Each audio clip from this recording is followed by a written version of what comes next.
Glorious.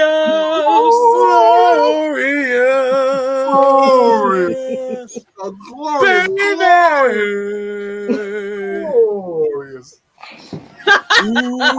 Ooh, yeah. It's a movement. It's a movement, y'all. It's a movement. But guess what, people? Guess what? He ain't going nowhere. He ain't going nowhere. DJ baby stop that. He's number 2 for life.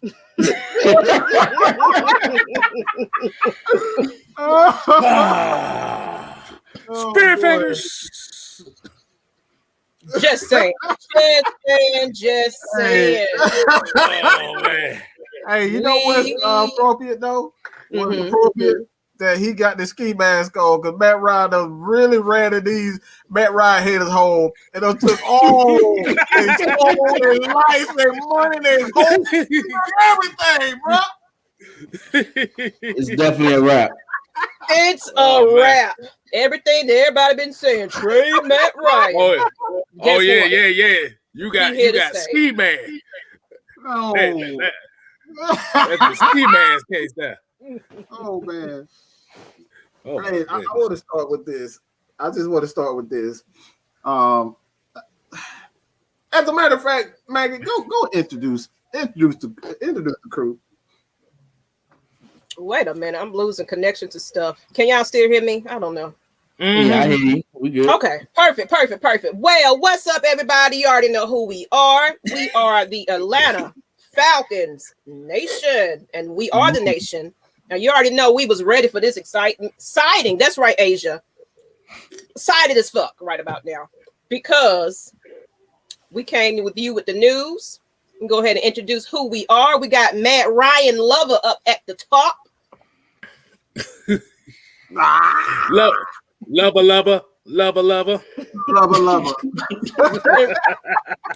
Right next to him, who do we have? And that's a special occasion if we see in this person. Who is that?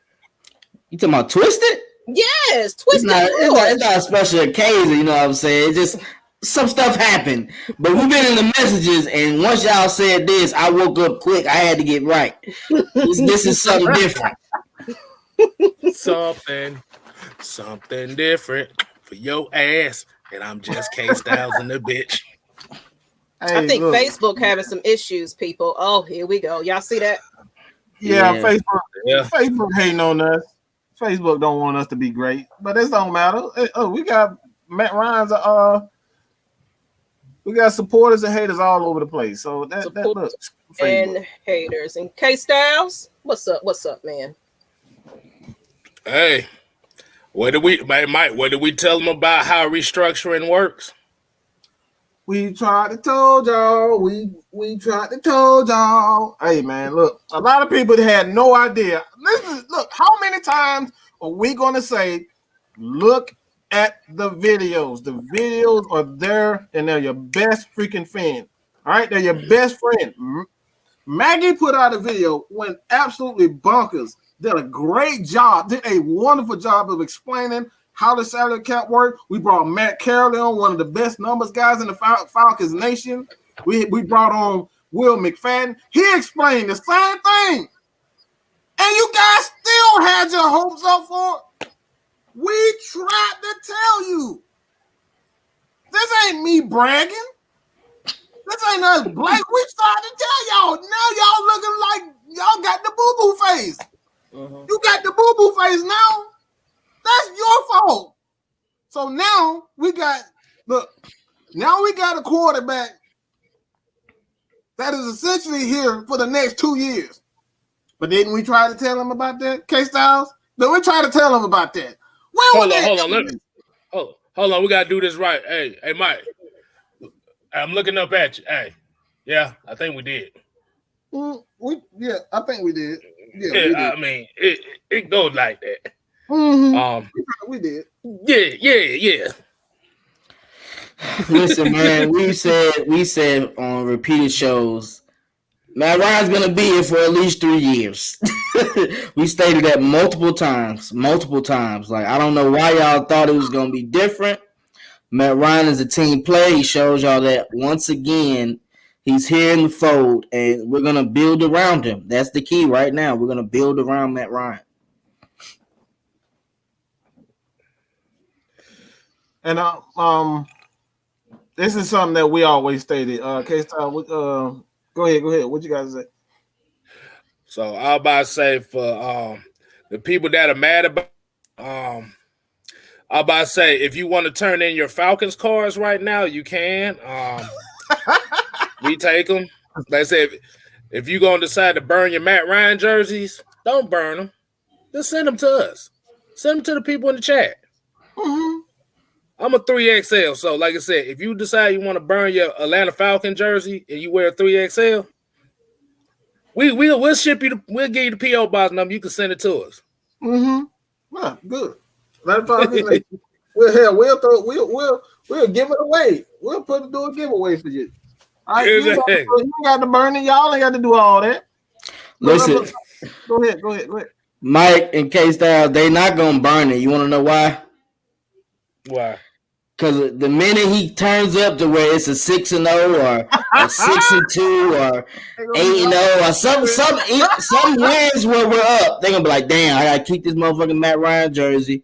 They might do something in the playoffs. I don't want to be a fake fan and throw it away and then they win and I can't support them. So make sure you keep your stuff now. I don't want y'all to lose sleep at night because y'all became fake fans now. Stay on the tribe. It is going somewhere. Terry is ready. Hey man. Yeah, I mean that's kind of like what they kind of do on the normal. Like I said, I understand Matt Ryan has not been as far as the championships going wise, but the thing about it is, if you hate the guy so much, why are you even watching the team? To be honest with you, that's the main question that I ask. To hate. To hope for the worst. But logic would say that if I don't like anybody, why am I watching them? Especially if it's somebody that's going to be touching the ball 100% of the time. That's my thing. That's my thing. And I actually got a question for you guys. Because this kind of goes into what we want to talk about as far as just the expectations going into not only draft but free agency. It's like there's not a lot of cap space even with the restructure. So this essentially says what we cannot do. Can you guys tell me exactly what we cannot do, even with this restructure? They either go trade back late in the first round or they might trade out the first round altogether. KStlyz has been saying that a lot. He's been saying that a lot lately about trading out of the first round. He's been really saying that a lot. So look, man, go ahead. What you got, Twist? I'm looking for a trade down or possibly a trade to pick for a person. That's a possibility. Oh, I didn't think about that. I think that's a great, yeah. Who do you have in mind? Well, that's the thing. I got okay. If I was to do that, my first one would probably be I would have to get Gilmore. I would go to the Patriots. I would have to get Stephon Gilmore and maybe a guard or so. I can see that getting them from the Patriots. That would probably be the one I would like to look at mostly. Oh, I want to piggyback on what he said. I want to kind of give my thought on what I think if that trade scenario, like he said, happened. And I think I said this on the last show. And I know it's kind of an unpopular one, but I wouldn't be surprised if you trade back to the Broncos, swap picks, and get Drew Lock out the deal. Like I said, a lot of people don't like Drew Lock. I mean, I like him, but you have to remember he's only 2 years into the league. Broncos already ready to give up on him. You'll still get a young quarterback that has NFL experience.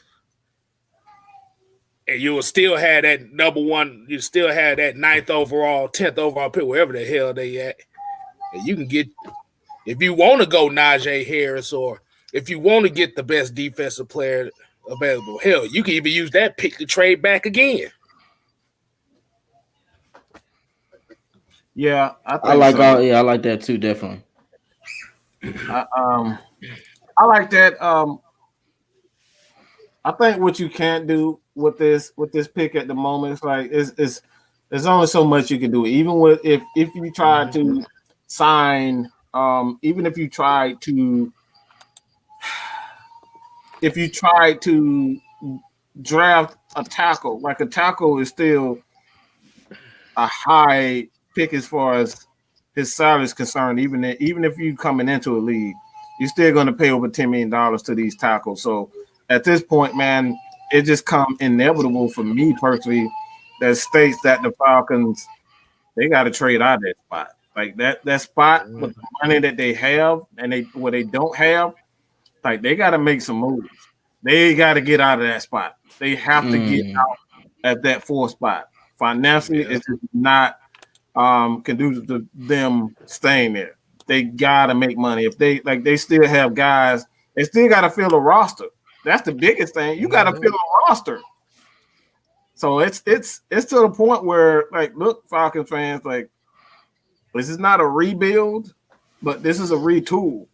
You got to have assets.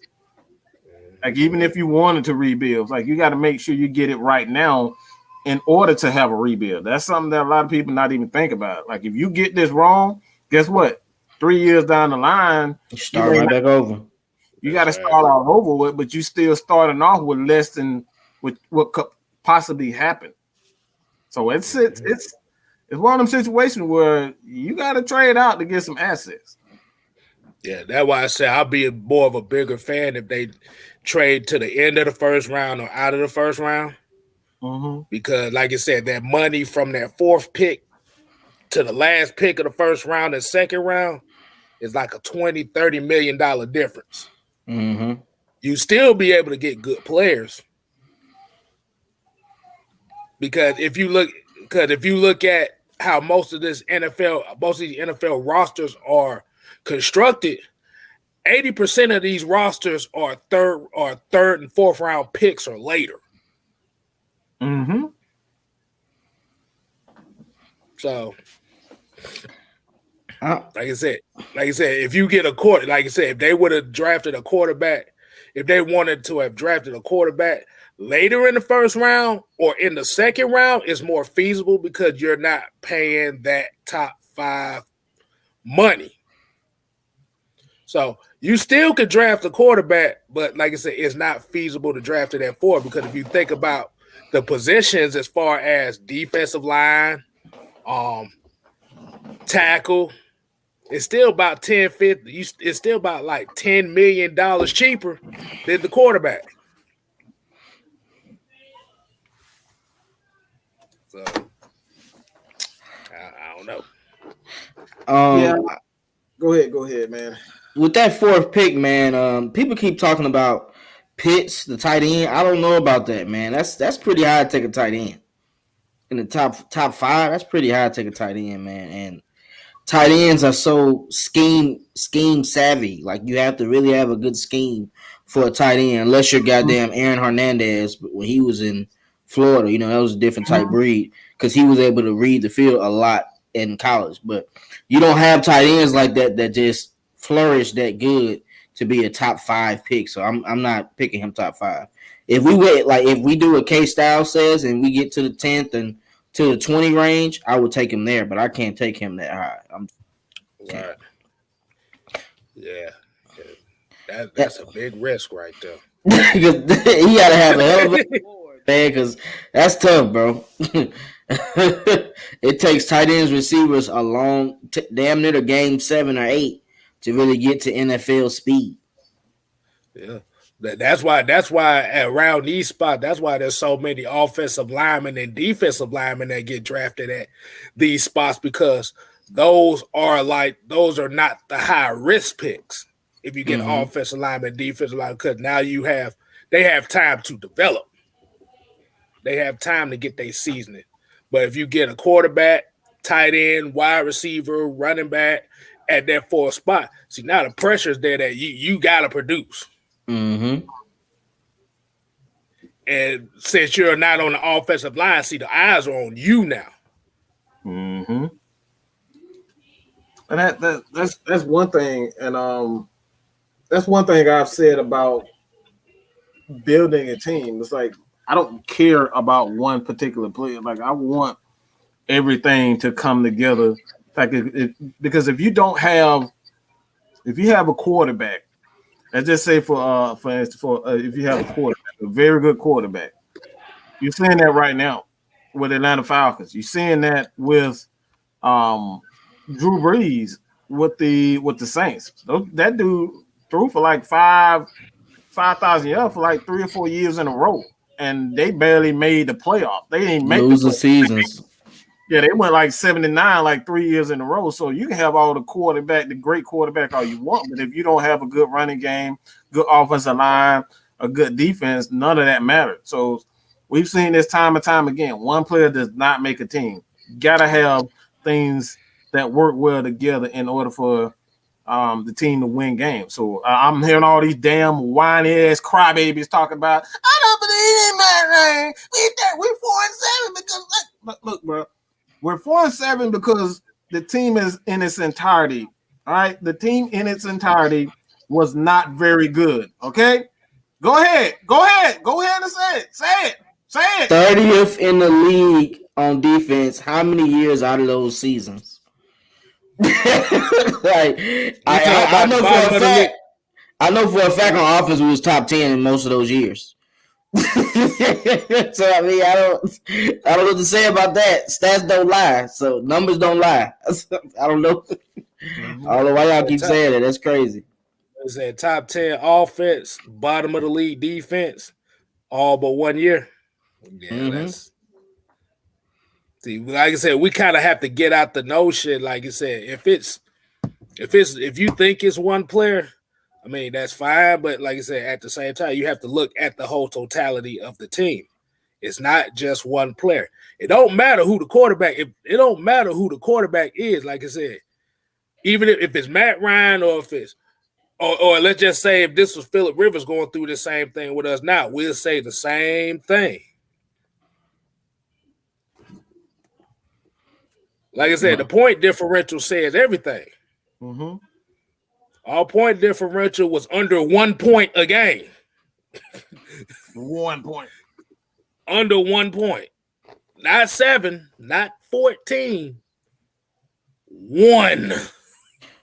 Hey, KStlyz, how many games did we have this year where it was under 8 points to win the game? Under 8 points to win the game? Let's see. Hey, look. We was 0-8 in games decided by 7 points. I'm just saying, man. 0-8. Stats don't lie. We couldn't win damn game. We couldn't win one freaking game. One freaking game when it matters most. And we're talking about the damn quarterback. We literally looked at the special team coach get fired because he told the guys not to damn fall on the damn ball. Yeah, that was the craziest, man. We knew that since Pee Wee. I don't know what that was. Right. They call us that in Pee Wee. You had to do fumbling drills. You had to do onside kick drills. I ain't never seen that. They was standing over a campfire, waiting to get s'mores. Right. Come on, man. That's crazy, bro. And we ain't gonna forget the missed field goal by Koo versus the Chiefs. Or the drop interception by Terrell to win the game versus the Chiefs. Mm-hmm. Them key games. Like I said, it's been situations to where, like I said, it came down to one play. It came down to one play that should have been made, either offensively or defensively. So, bad coaching too. On that defensive side of the ball, a lot. Rushing 3 players. You can't do that versus prime time elite QB. There's a lot of elite QBs in the league now. Mm-hmm. Stop blitzing when that's how you was winning the game. Don't remind me. If y'all hadn't seen the post game reaction after the Cowboys game, it is the funniest thing you've ever seen in your life. That's all I gotta say. Not playing players when they making plays. Right. Ben Rickery. How many? Not Ben Rickery. I'm sorry. 33. Brady Wilson. Come on, man. How many games he had interception and you took him right back out the game? Right. But like I said, I keep saying this, and I'm gonna keep saying this until I die. The average football fan does not give a fuck about defense because of platforms like ESPN. Let's just be real. ESPN glorifies the highlight plays, the dunks, the touchdowns, the deep throws, the 40, 50-yard run, the trucks. Like, that's all that people care about. They don't care about pancakes anymore. Remember John Madden? He used to salivate over offensive linemen getting pancakes. Yeah. We don't hear. Boom! Yeah. We don't hear that no more. Right. We don't hear that. That's why I made the video with Chris Lindstrom. That's the reason why we're talking about the small details when we're talking about, John Madden going after these. Look at the offensive line. A Phil Hill seal there, and boom, he hit the alley. Look, we don't get that anymore. He used to circle the screen, Mike. Yes. Hey, I'm about to say, let's get to this $3.99 super chat by Tavon Watkins. $3.99. $3.99. All right, that's good. He said, can't forget about the Detroit loss. Don't remind me. Defense gave up a touchdown in 50 seconds in 3 throws. That was the most embarrassing loss. So you're talking about embarrassing. That was the most embarrassing loss we've ever had. Oh my God, bro. Is that worse than the time Drew Brees slid off Robert Alford and Brian Poole? I think he talking about when Drew Brees put the spin cycle on their ass. Nah, that wasn't as bad.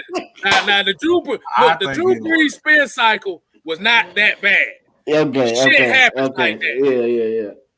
Bruh, the defense gave up 75 yards in 50 seconds to a team with no timeouts in 3 throws. Is that worse than what they did versus the Jets in 2013? When Julio had that one-handed moss on Cromartie, he was holding all game, took the team down there.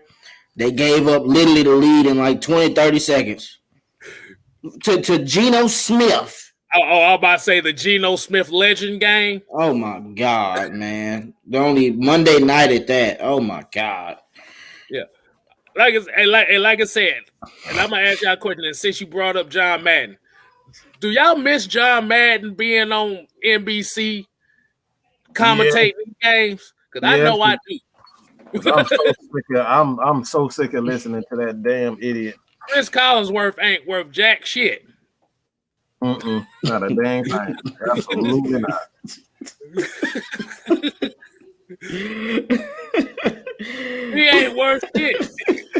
Half the time he sound drunk as hell up there. He don't even know what the fuck he's talking. This is a man. This is a man. This is sound like Macho Man. This is a man. This is a man. This is a man. I tell you, that Drew Brees, bro. Like, bro, come on. Hey, that's a fact too, man. Right. Yeah, like I said, people saying it in the chat, man. That game, Geno Smith was looking like he was going to be the next great quarterback after that game. Oh, my God. Right. Oh, my God. Don't remind me. My God, the Cowboys game. Oh, yeah. This is facts. It was 3. Bro, it was so bad to where the commentators 3 weeks straight was just hoping for us to get to the end of the game so they could see us fuck it up. They literally were waiting. Like, the Bears game, they had Vilma up there. And he was like, can this really happen again? I'm like, no, don't jinx it. It's going to happen again. As soon as they said that, I already knew it. Like, damn. Hey, bro. Damn. You bring out one of them Ron Simmons moment, be like, damn. Damn, what y'all Bro, hey, put that Asia comment back up that we just saw. The piss me off the most. Do you realize that was 3 games in a row? No, the Lions game is later. That was the week after. Yeah, because we had beat we won a game before the Lions, and we was gonna go on 2-0. We beat the Vikings, and then we played the Lions. Yeah, we beat the Vikings. Okay, and we was gonna go 2-0 under Raheem. And they was talking about it in the car. They was like, "Oh shit, Todd Gurley just scored a touchdown. We don't know." I'm like, "Oh man, bro. How the hell you get you get the dunce award of the day for scoring a touchdown? That's why I'm not getting. Man, I'm telling you, bro. It had to do something with their contract. Them guarantees. We scored 10 touchdowns. We don't know what that number was gonna be. Right. And look what happened. He was a touchdown short. That karma be crazy, boy. It hit you a certain way sometimes, boy. I don't know what it is, but it hit you a certain way. But we had Seahawks, Cowboys, Bears. The Seahawks game was, we had that game until that 4th down punt when Neeson fumbled after he got the first down. That was crazy. That was the momentum we needed. That joker fumbled on a fake punt. I've never seen that in my life. How do you fumble on a fake punt? You know you're getting the ball. A fake punt, bro. Bro, I'm just saying this year we just had like 5 years worth of blunders in one season. Just think about that. We had 5 seasons worth of blunders in 1 year. Hold on, bro. Let me go to this schedule, bro, because I don't believe this shit. Cowboys 39-40. Bears 30-26. Green Bay 16-30. Oh, now this game, if you want to blame Matt Ryan, the Panthers game. He only got 2 games you can really just blame him, the Panthers and the Chargers. This Panthers game, I don't know what the fuck that was, but that was a horrific loss too. 23-16. That goes back to that familiarity. That damn Dirk Cutter. You know exactly what he's gonna do from game to game. It never changes. So it's like that's why I always say, man, it's like I give these players benefit of the doubt until I see something, a different coach try something different, and they still doing the same goofy shit with different coaches. Then you know that it's Matt Ryan and it's Julio and everybody else. These guys need to start over. So if they don't this year, and I'm gonna say this, look, I'm here. What we do here, we give you nothing but the truth and the facts and the stats. That's all it's about. So if Matt Ryan, Julio Jones, and then we have the same issues, and a lot of these guys have been cleaned up on the defensive side of the ball, we still have the same issues. But believe me, these guys are gone. Yeah, they're gonna be gone. Like I said, because we have to look at it now that okay, we got all the bad coaches out the way. Now it's time for the players to show up. Right. Like I said, Matt Ryan, Julio, and all them included. If they can't get it right, that's when Terry's gonna look at this team like, okay, we might not be able to win with them. Mm-hmm. Mm-hmm. This is how they're thinking. This is how I'm thinking they're thinking. Is we're going to see how it works with Arthur this year. If we don't see an improvement as far as, okay, we see consistency in the red zone. We don't see the defense getting better, making key throws in key situation, key turnovers in key situation. Like I said, he's gonna thrash everybody out of here. Yeah, he don't seem like he care. He don't like he seemed like a legit brother. He don't care about feelings, emotions. He came from the right organization because New Orleans don't care about nobody. So he gonna bring that type of play. He gonna bring that type of GM thing we really want. And realistically, that's what we need, honestly, anyway. Yeah, I'm about to say this team ain't had that in a long time. And I don't know if hey, did y'all catch one of the tweets that I heard earlier? Because I actually watched what was it, Smitty Sports Machine earlier. I was catching Smitty, and I looked, and Sports ATL was talking about Thomas Dimitroff said I would not have drafted Julio Jones back then in that draft. Yeah, did y'all hear about that? I heard about that. Look, I'm glad you brought that up because. Hold on. Come say the whole thing. Go ahead. Say that. Oh, Thomas Dimitroff said he basically reading between the lines. He said that he was pressured to draft Julio Jones by Arthur Blank. Is that bad? Why did you have to get pressured though? I don't see what the pressure was. But that's what we've been trying to tell y'all. The general manager don't run things. How many times have I said this? Y'all got me up here screaming. How many times have I said that the general managers don't run a damn thing? It's Richard McKay and Arthur Blank. The reason why Thomas Dimitroff went absolutely berserk with those contracts, giving people like Robert Alford $38 million. He turned around and gave Devontae Freeman $42 million. That was the highest paid running back at the time. Trufant deserved his at the time, but injuries kind of caught up. Trufant deserved his. But it was back to back though. I'm talking about the way he was giving the contract. It was back to back. He was just throwing money away. He was just throwing money to everybody.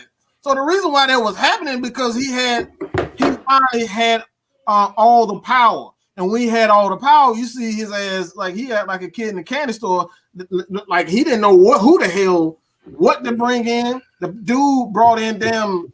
I honestly thought that was the best move that they made on the defensive side of the ball. And then I've been saying it for the last 2-3 days now. The best move that they made on the defensive side of the ball was bringing in Dontari Poe. But they fucked it up by not wanting to pay him an extra $3-4 million. That's it. And he came on strong towards the end of the season too, Mike. He came on strong. Him and Grader was an amazing duo. And you didn't want to get a dude an extra $4 million? Are you kidding me? Right.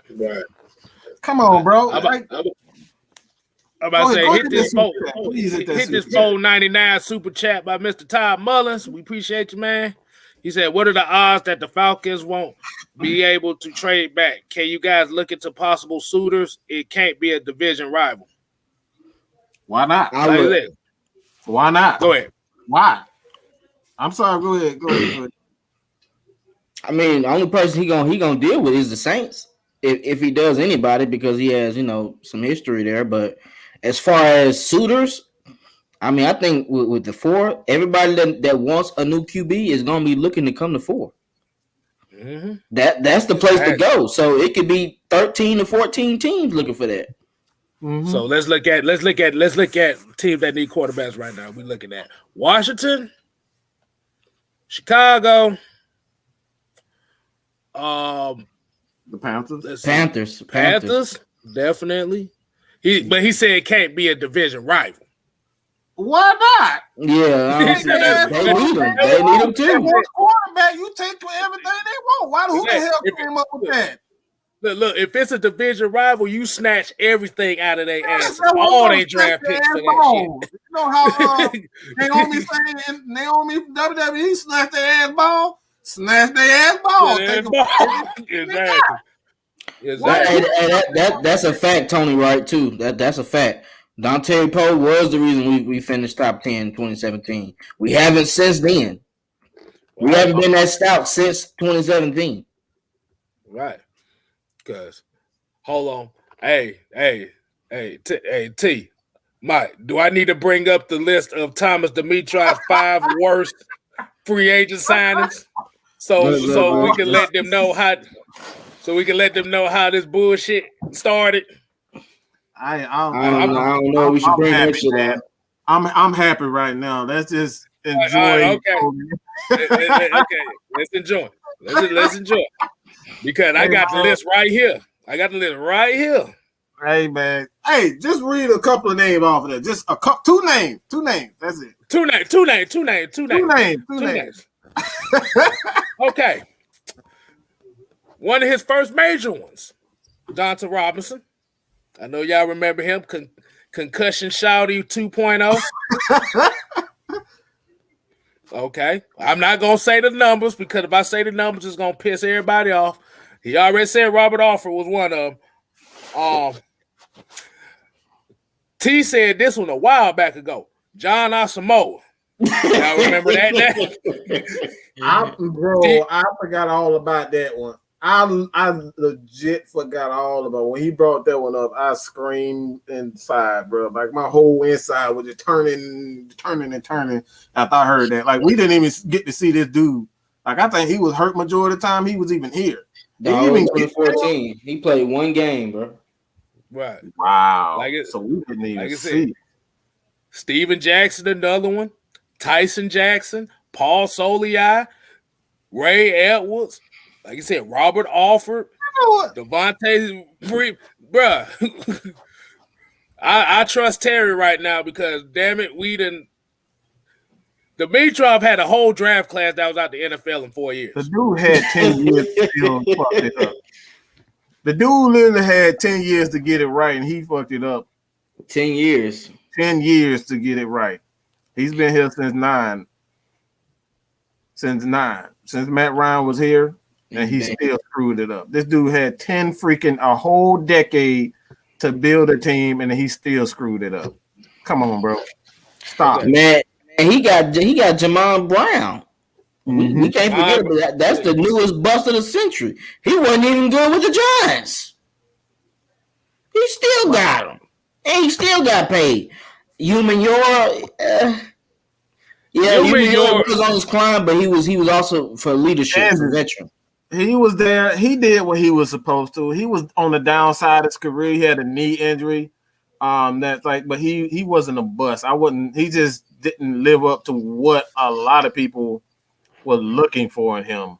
And that was just like the 10 sacks, 13, 15 sacks. That was never his thing anyway, even when he was with the Giants. He was a complete DN. That's what you wanted. That's what we needed at the time. I like this leadership, man. Oh, he was definitely a great leader. 2013, he picked 6 versus the Rams. Mm-hmm. Right. Sean Witherspoon hit the running back, popped up. He took it to the crib.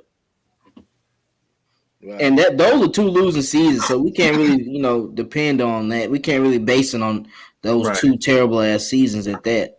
Well, 2014, we had a chance though. We lost to the Panthers. Yeah. We got the shit beat 34-3 to the Panthers that year. We could have went to the playoff. We beat the Panthers. They beat us at home. Oh, I want y'all to hit these 2 comments. So Brandon Levy said, this is the first one. He said, Brandon Levy said, you can't blame a draft on just the GM. They have a whole scouting department. They all tie in together. That's why we just say GM. They all tie in together. No. Look. The reason I'm saying that because I'm too lazy to group them in 2 different categories. Well, you can have a scouting department all you damn want to, but if the team president is not there and you got all of the owners on Thomas Dimitrov, he has the last say so. That's the reason why Scott Pioli got the hell on. Okay, he got the hell on because Thomas Dimitrov was calling all the shots like he was big shot. You look, people listen to the damn look. I'm gonna post the goddamn thing right in my community tab so you guys can hear for yourself. Go listen to the damn end of the year. Go listen to the press conference where they said clear as day, I want accountability not only with the players, but with the coaching staff and the front office himself. There was absolutely no accountability. Everybody played. He played like a dictator. He was a dictator. He wanted what he wanted. That's the reason why Thomas Dimitrov is jobless right now. He still hasn't found a damn job. Y'all think y'all really think that was just something? Hey, come on. He don't have a damn job right now. He wasn't an architect of this team. He wasn't an architect of this team. The real true architect of this team is the team president. I've been telling you guys this. Mm-hmm. It's Rich McKay. They had already begun the draft process when they decided they was gonna move on from Michael Vick. They had already chose Matt Ryan to be the heir apparent. He was drafted out. He was hired after they did. Look, man. I don't want to give you guys too much of a history, but we gotta stop. That man, Thomas Dimitrov, screwed this entire organization up, and I'm gonna say this. This might hurt a lot of people's feelings, but it's nobody but one person's fault. Arthur Blank. He allowed that man to wreak havoc on this organization and do whatever the fuck he wanted to do. He was the reason why Smitty is gone. He's the reason right now, the reason why Dan Quinn is gone. Dan Quinn didn't help himself, but he was the reason why those guys are gone. So, look, man, we gotta stop. We gotta keep it a stack too, though. Dan Quinn had to ask to put in his contract just to get roster, people he wanted to get on the team. He had to put in his contract for that. He got to put in his contract. Was doing all that. Yes. What you got, KStlyz? Okay, I ain't mean to interrupt nobody, but don't that relate? Since y'all put the blame on Arthur Blank, don't that sound like the Smithers Mr. Burns relationship a little bit when you think about it? It does. It really does, man. It really does. It really does. But like I said, man, that's what's it. Go ahead. But I did a little snitching bit of research.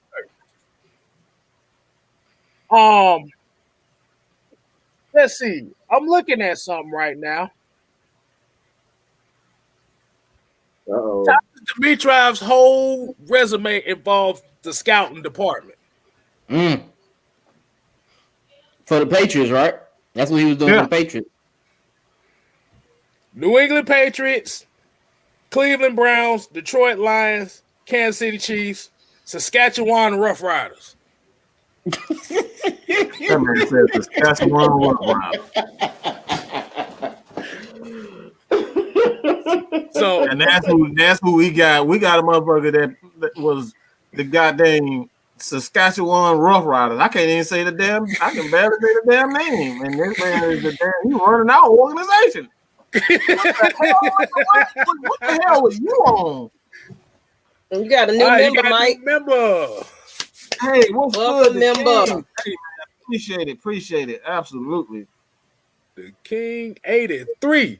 New member. Hey everybody, Maurice. Who else? We apologize for that brief.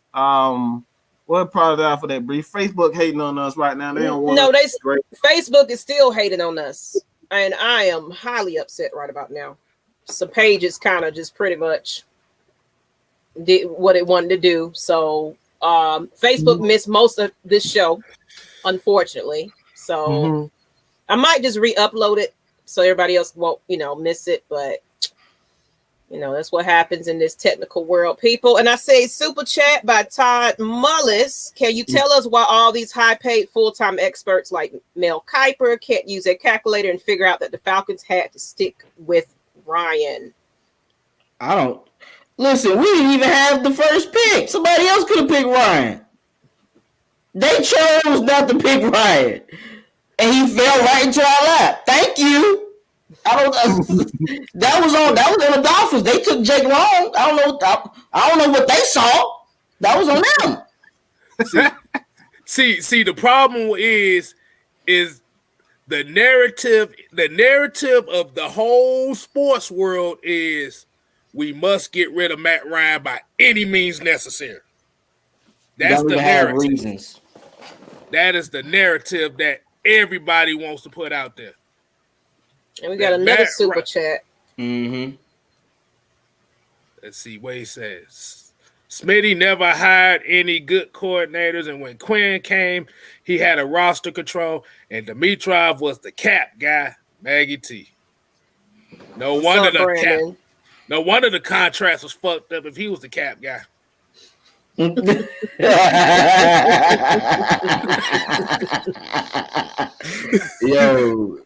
you wildin'.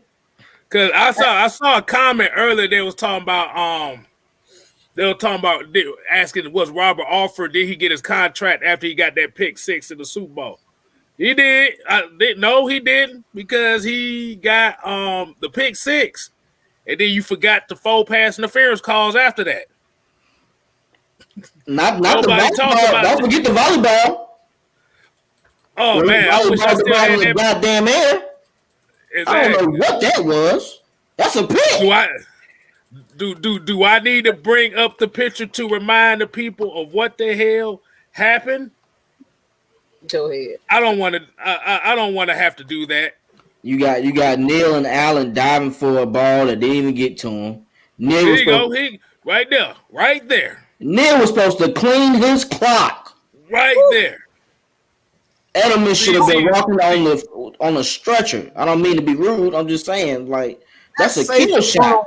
That's strong safety 101. Even on if the ball is tipped, that safety is supposed to knock that man out to prevent him from getting to it. Facts. That's just safety 101, man. You got to hit that guy, make sure. Like that. I just hate that. Hey, Mike, that might be why we don't see him no more. Terry said, "Nah, man, I can't trust you in key moments." Yeah.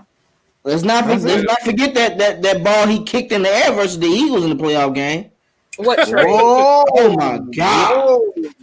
What trade we missing, people? What we missing? I think they talking about the Bills trade Lee Smith to the Falcons for a 2022 late round pick. Who? Seriously? Tight end Lee? Tight end Lee Smith. Let me check this out. I see. Hold on. Look, I told you Falcons are not done. Falcons are absolutely not done right about now. It's just the beginning. Let me see. You're getting quality I'm looking at it right now. You're getting a quality player who's a very good blocker, and that's what, like I said, you already have Hayden Hurst. You already have Jaden Graham. Now you have Lee Smith. Now you can go use those picks on the defensive side of the ball. Because when you look at it, like outside of a couple of receivers here and there, the Falcons are set at receiver. Then you can use a couple of picks on the running back. We already have 2 on the roster, so it's a lot. Like, look, man, this might be one of those drafts where you just focus on the defensive side of the ball. Oh Lord, I'm looking at Lee Smith now. This dude look like he ready to clothesline somebody. That's a big dude. That's a big ass dude.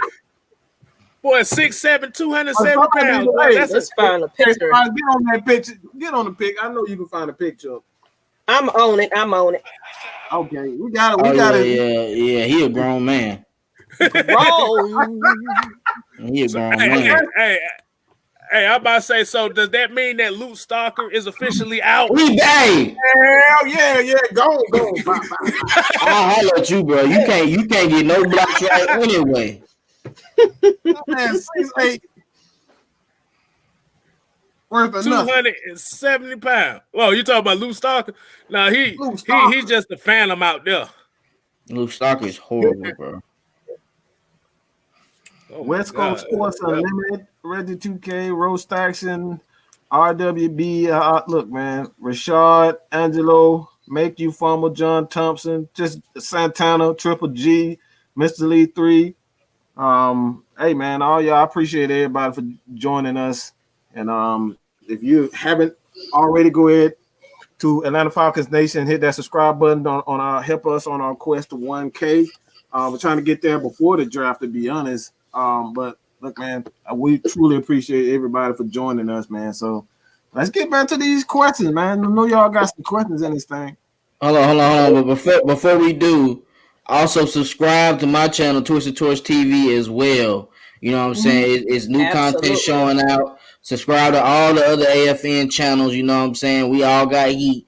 So make sure y'all hit that like and subscribe button ASAP. Absolutely. Exactly. Hold on. Hey, did you bring up the picture of Lee Smith yet? Not yet. You got one? I think I got one. I think. That dude a grown man, bro. Bro, here's the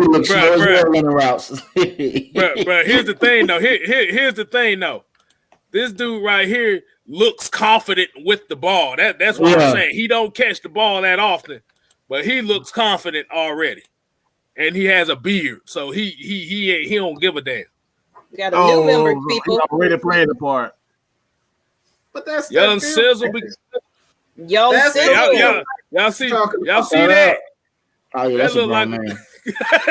Oh, he hairy as hell too. So he's a mountain man on top of it. Oh hell yeah! Boy, he on the Ryan Fitzpatrick like lumberjack side of the game with that one. Yeah, that dude's scary. Hey, one thing we know for sure, he ain't missing no practices. We good at that. No. He ain't missing no practices. Santana got a question. There you go, Mike. That's for you right there. Mm-hmm. Really, what do you think would be the good compensation for him?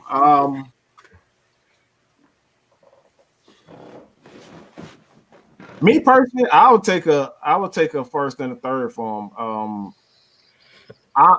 For me personally, I'm not saying that. I've never said that Kevin really isn't a great player. I think he's a very good player. I just don't think he's a superstar. You can be a very good player in the NFL and make a lot of money in the NFL. You can be a great player like what's the receiver with the Bills now? Diggs. Like he's a very good. I compare him to Stephon Diggs. I think Stephon Diggs is just a very good receiver. He's going to get paid. He has value to a team, but I just don't think Calvin really is a superstar. Like there are guys like Roddy White who just have that swagger. I'm tough. I'm gonna knock you out. Don't even try me like that. And you look at Julio Jones. Julio Jones is like a mob man. Like Julio Jones is like a mob man, bro. Like he just move in silence. Don't even try Julio like that. Don't. He got respect. Everybody know Julio is Julio. So you look at Calvin really, I don't think nobody's really afraid of him. They I think they are quote unquote scared of what he can do with his as far as his route is concerned, but ain't nobody really scared of him. Going across the middle, he doesn't strike any fear because he running backwards half the damn time anytime he go over the damn middle. So it's like I think a first and a third for Calvin Ridley would be. I think that'd be good enough because I'm not paying him $150 million. I'm not doing it. No way in hell. You said so you can't pay $150 million for Michael Jackson impersonator, right? Hold on. People in the chat, look, I'm about to show y'all. I'm about to give y'all a little bit of game, okay? Just to give you a little bit of game on receivers. There are receivers that command double team. All right? There are receivers that command double teams. Julio Jones commands triple teams. You have to have a guy over the top. You have to have a guy in the inside, and you got to have a guy in the flat. Because if you give him anything, if you give Julio anything, he's going to rip your defense apart. Calvin Ridley does not like to go over the middle. Calvin Ridley does not like to get hit. Calvin Ridley does not like to block. Those are just three things right off the bat that I said about Calvin Ridley that is absolute truth. But is he a quality receiver?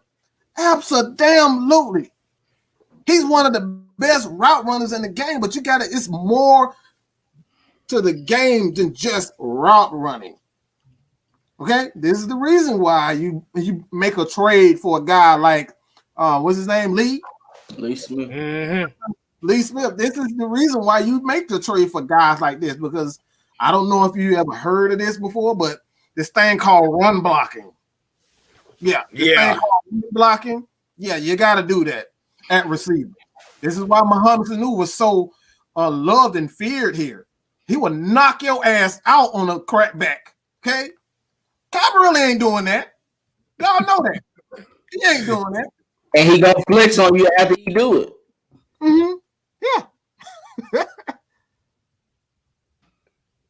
That's great. Yeah. Calvin Ridley is on.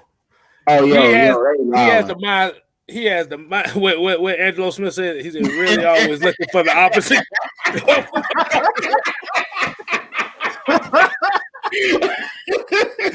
I just lost my thought. That's facts though. That's facts though. One team looking like he was crazy. You can't do that, bro. You know better than that. Okay, yeah. Triple G said Lee Smith is just a blocker according to Bills fan. Hey, you need a blocking tight end. Did you see our blocking tight end? Upgrade. There's a major upgrade. Major upgrade. Did you see our blocking tight end who can't block worth a damn? I'll take the lumberjack. I'll take him. Mm-hmm. And this kind of goes into a just a little bit of a swing, but it kind of goes and ties into what we're talking about. But let me do this real quick. But they're reworking Tyler Davidson deal, and this is you always hear this is one of my number one phrases. If you just paid attention to anything that I've said these past few years, man, I always say the small intricate details. The small intricate details of football is what wins championships. And reworking the deal of Tyler Davidson is signs of exactly that. We know what Grady Jarrett is. We know what Tyler Davidson isn't. He's not rushing the passer. He's not here to rush the passer. He's here to stop the run and clear up space. This is the reason why the Falcons are going to make these little deals for guys like Lee Smith. They're going back to a more physical brand of football, smash mouth, running the ball, stopping the run. This is the reason why you rework a Tyler Davidson. There's no other reason to re-sign him or rework his deal if you're not going to go back to the small, small intricate details of football. So with that being said, man, where's the comment, KStlyz? Like that ain't true, Brandon. Roddy White had 2 good years before Ryan came there already, bro. Mm-hmm. He did have some drops his first year, but after that, he kind of turned it up. He had his first 1,000-yard season with 3 of the worst quarterback options in the universe. In the universe. I'm talking about the universe. Oh my god! But I ain't gonna lie, when he got with Matt Ryan, he became a third down machine. Mm-hmm. That's what Roddy White was when he got with Matt Ryan. He 2008, 2010, he was top 3 receivers easily. Right. And now that I think about it, what you said about the Julio Jones situation, why do you think Arthur Blank had to force Thomas Dimitroff? What do you think Arthur Blank saw in Julio to make him say, we need to go up 20-something picks to get him? Because you didn't actually go into that detail. That really does matter. First of all, let me say that real fast. You go straight after that. You go into it, but I gotta say this. Though, but you gotta be a dumb motherfucker to just say that you had nothing to do with Julio Jones. Like, what the fuck wrong with you? What the fuck? Like, seriously, you gonna say you had nothing to do with? He's perhaps the greatest receiver of all time, arguably the greatest receiver of all time, and you telling me that you didn't want it? Motherfucker, are you crazy? And he was taking credit for it. That's crazy. You got to be insane to say you didn't want Julio. Come on, bro. So that's all I got to say about it. Go ahead, KStlyz. I'm sorry. No, my question about that whole ordeal is, why wait till now to say it? Why say it in public at all? What are you trying to prove? Mm-hmm. Smithers, what are you trying to prove? I don't get that. I'm still trying to figure out. You got to be a dumb motherfucker. Look, I'm all on damn Julio Jones nuts. If I'm a damn GM, I'm trying to get a damn look. Julio, my man. I always believed in Julio. I gave him the damn jersey when he had and when he had a 300-yard game. Look, I'm all over Julio. Who the hell said they don't want anything to do with Julio? You got to be crazy, bro. And took credit for him, guys. He took Throughout them years when he was on GM, he was taking credit for it. So I don't know why he sat there and said that. In 2012, 2013, 2014, 2015, Julio's the best. I saw it. I believed in him. You took him before AJ Green. What you mean? There was 2 receivers in that draft, top 10. You picked a phenomenal specimen. I don't know what the hell you expect. 4'3" with a broken foot. If you don't take him, you're crazy. 6'3", 230 pounds. Running a 4'3" with a broken foot. Good gracious. And blocking. And a blocker. See, the thing about AJ Green, like Millie Mills said that he wanted AJ Green. See, the problem with AJ Green is, like you said, the physical specimen, it says it right there. You got a receiver, AJ Green, who's about 6'4", 191 pounds, versus 6'3", 230, and is faster than him. And we got to think now. We were seeing AJ Green. Yeah, he was in Atlanta. You had time to see him all the time. Right. You went to the Bama boy and got him. I'm just wondering what Arthur Blank said to him when he said no. Like, did Arthur Blank laugh in his face and said, "This is who you're gonna take"? I don't care what you got to say. Like, what do you see? But my question is, and who did he want that year? That will be the question. He didn't say that. Who he wanted? He didn't. And there was a lot of people in the 2011 draft too. I'm looking at the 2011 draft right now. Ghostmaster with a good comment right there. I think that's exactly true. Well, he said Tom Jamaica is just bitter. He's just bitter because Arthur finally wised up and cut his ass loose. That's absolute truth. Man, bro, dude, you should have been fired. You should have been fired after 2015 when your 2012 draft class was out the NFL. You should have been going right there. Bruh, they let go of Todd McClure and drafted Peter Cons. That's a fact. They did do that. Peter Cons. I saw that one in the comment earlier. I meant to highlight it, but whoever said that, like I said, I give you props on that one. But yeah, you let go of Todd McClure, who was a staple on your offensive line, for Peter Cons. And got Lamar Holmes in the same draft. Oh my God. That's another scary bust. He used to be scared of the Saints. I couldn't stand watching him out there. You can't be that big and be scared of players. That's unacceptable. Right. Hey, question. How y'all feel about the ex-Saints player coming to Atlanta to play in our scheme now? How y'all feel about that though? Hey, whoever the hell you can damn afford. It don't matter who the fuck they play with. But y'all remember some of them games with him though, right? And how he'll hit Matt Ryan late. Who? No, he ain't talking about Sheldon Ryan. Him too. I'm talking about Kenny Vaccaro.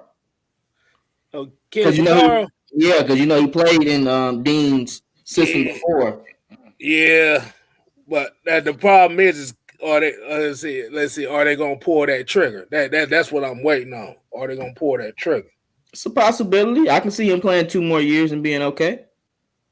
Okay. I know people asking me, how do we think about Lee Smith? Yeah, Lee Smith just a blocker. He's just another extra offensive lineman. Just think of who we used to have back in the day. I don't know if y'all remember Eric Beverly. He's pretty much kind of like that. Yeah. He can catch every now and then. He's one of those. He'll get you about 10 catches a year, but them catches will be on some sneaky stuff where you like, oh, what? He's actually open. Yeah. So, and plus you're giving up a late 2022 draft pick, so that don't mean a damn thing. So, right, that's essentially a free agent. That's just a undrafted free agent. That's essentially what that is. Nah, Crumpler had hands, dog. Crumpler wasn't just no blocker. He had hands. Yeah, Crumpler was something serious. Yeah, Algernon Darius Crumpler. Yeah, that's the man right there. I only seen him fail one time, and that was versus Dawkins. I don't remember him failing no other time but that one. Boy, Dawkins put everybody on their ass, and that's a goat. So you can't do it that way. That's a goat. I remember about that one. Take that L. Hey, I got about my type of shit. That's a bad Alex MDFS said he got crumpled. He said Crumpler was a beast, and I think he said he got crumpled by a beast too. Yo, y'all in the comments heavy tonight, bro. Appreciate y'all, bro. Y'all keep me rolling today, bro. Y'all crazy, bro. Hey, we got a lot of people got their stimulus in this chat, bro, because they turned up today, bro. I see. they turned up today, dog. I see. Hold on. TB3 said Justin Hardy just signed with a 3-year deal with the Jets. Damn, he's still in the league. I want Justin Hardy. It can't be our Justin Hardy. That's probably another Hardy. 3 years? Hold on. Well, he gonna be a gunner? Wait a minute. He's slow as hell. He got good hands, but he's slow. That's how he was like that in college. He wasn't really he was just basically Harry Douglas, just strong hands. That's all he was. They Harry did somebody kind of fast though, bro. You can't come on, man. Justin Hardy ain't nowhere near Harry Douglas speed. That's the cornerback. That's the cornerback, Justin Hardy. Okay. I'm about to say Justin Hardy. I'm like, wait a minute.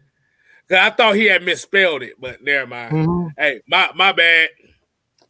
Well, how the R-Truth used to do it back then? Hey, fellas. My bad. My bad. My bad. My bad.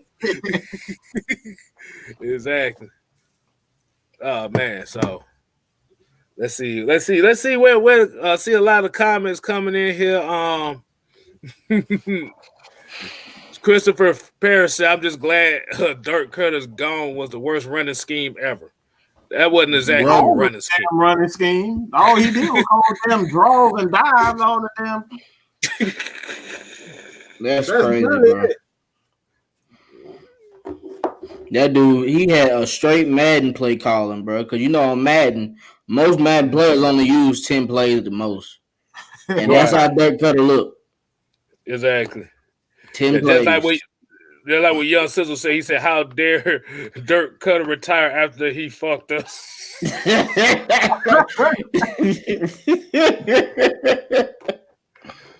I got another one here. Santana actually brought one up here. He was saying, being called a gunner is such a disrespectful term. Imagine going through all that pain to get to the NFL and be told you're going to be a permanent special teams player.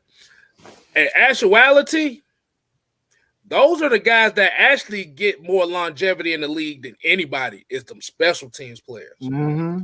And still get paid. They'll still get paid.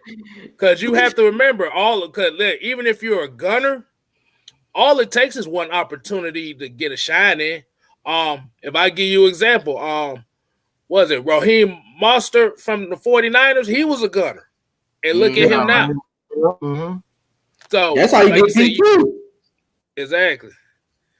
So, hey, like I said, you get a gunner. Like I said, that's a statement. Like I said, if you are specialized in special team, you're going to get a job quicker than any other position on the team. Yo, them niggas wild, bro. Look at this one. They wild today, bro. This man did not just say that. Dirk Cutter is killing the name Dirk, and I'm a Mavs fan. I gotta watch Dirt Nowitzki just to put respect on him. Yo, they wild today. That man said Bart Whitfield with 1 eye was better than Carpenter and Brown. Yeah, y'all need to stop, bro. He said what? Bart He said Whitfield what? with 1 eye, King Quest. Bart Whitfield with 1 eye was better than Carpenter and Brown. That's a damn shame. Hey man, y'all tripping. That's y'all a fact. That's a fact. Shoot. I miss Harvey Dahl before I get them two motherfuckers back on the team. Hey, Harvey Dahl was physical and was ready to brawl. He was the one that made it. He the one that used to make Ndamukong Suh complain about our offensive line. Mm-hmm. That dude was dirty, man. Filthy. I ain't gonna lie to you. We probably the only team that Ndamukong Suh didn't do nothing crazy against. Mm-hmm. Like I remember he slammed Matt Ryan down one good time, and after that he ain't do that. He ain't do that no more. He ain't do that no more. Cause Harvey Dahl was gonna twist them ankles. Todd McClure was gonna poke him in the eye.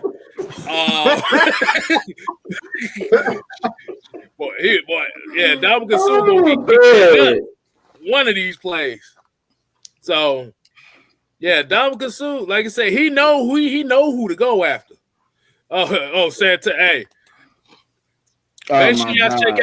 Make sure you check out Mad Mike Sports for that reaction. Make sure you check my shout out for that reaction. And we oh my God. I got the video. It's actually on the channel. So go in the highlight section of Mad Mike in the playlist and you will find it. My God. I never laughed. Like, that right there was like this dude literally fixing his gloves during the middle of a play. That was retarded, bro. Wait a minute, Atlanta Nation said there's a clip of Jamon Brown posing in the middle of a play against the Bengals. What?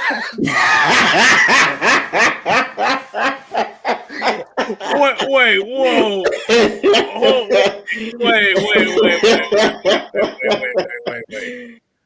Oh man, yo. You telling me Jamon Brown went on the Zoolander side of the game with this one? This dude literally stopped, posed, and fixed his gloves in one play. I can't believe that joker, bro. Damn, boy. Hey, this is a good question. He wanted that y'all starting guard. That dude couldn't make a starting team if he tried now. Hell nah. Oh, they said, do y'all think DP is gonna make our defense scary? You're gonna make our defense better. That's just the low point right there. Mm-hmm. Yeah, He gonna make the players scared of him. That's what's gonna happen. Mm-hmm. Yeah, that's what it is. It's about accountability, man. It's like I don't give a damn if we are scared. I just want to be feared for once. Exactly. Like somebody fears. Like nobody feared Dan Quinn because he wanted all these damn, these 5-foot NASCAR races on damn field. Like they don't want to be football players. They want to be NASCAR and go 200 miles an hour instead of actually playing physical. That's how they want to play. They want to play fast and claim that they physical, but they was far from physical. Mm-hmm. I think our defense will be a lot more scary at the front seven. I think these different looks, the way he's going to send these pressures, is going to teach teams not to actually drop back to these 5 steps. For these QB, is going to have to be quick passes, quick slants, quick end routes. You're not going to be able to sit back and throw flies and post routes on this. Mm-hmm. I don't see that coming.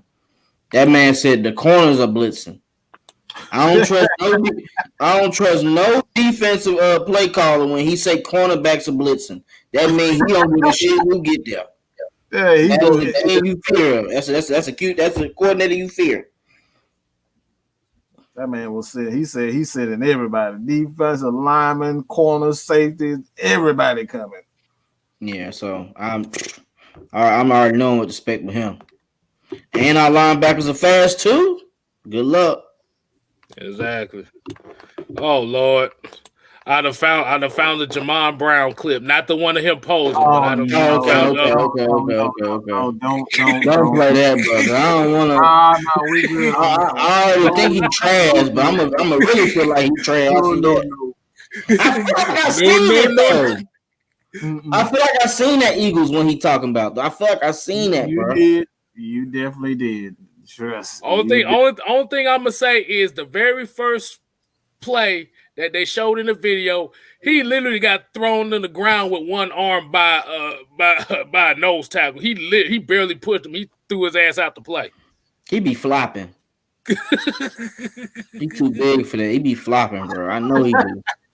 I know he be flopping, bro. He in the wrong sport. Hold on, I don't mean to judge him or anything, but didn't he have purple dreads at one point? Yeah, he did. Okay, yeah. Well, it makes sense. It makes sense why he flops. It makes a lot of sense. It makes a lot of sense why he flops. All right, so we're gonna get back to the Tyler Davidson restructure thing that they got going on here. Mm-hmm. All right, so you know how I feel about Tyler Davidson. You can't even find that. You can't find that clip online no more. That's how bad it is. Yeah. Yo, they said show the clip of him sacking his own QB. No. No.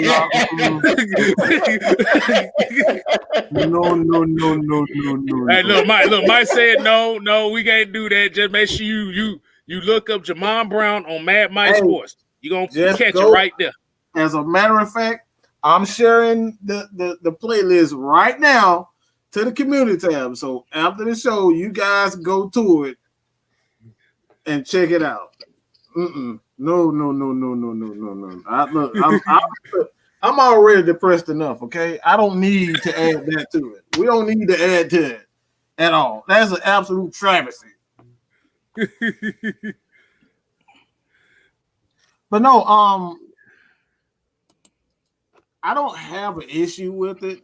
I don't have an issue with Davidson because I know he's not going to be there to be a pass rusher. It's like we still got Davidson now. He's still on the roster. Still have Marlon Davidson. We still have Kaminsky.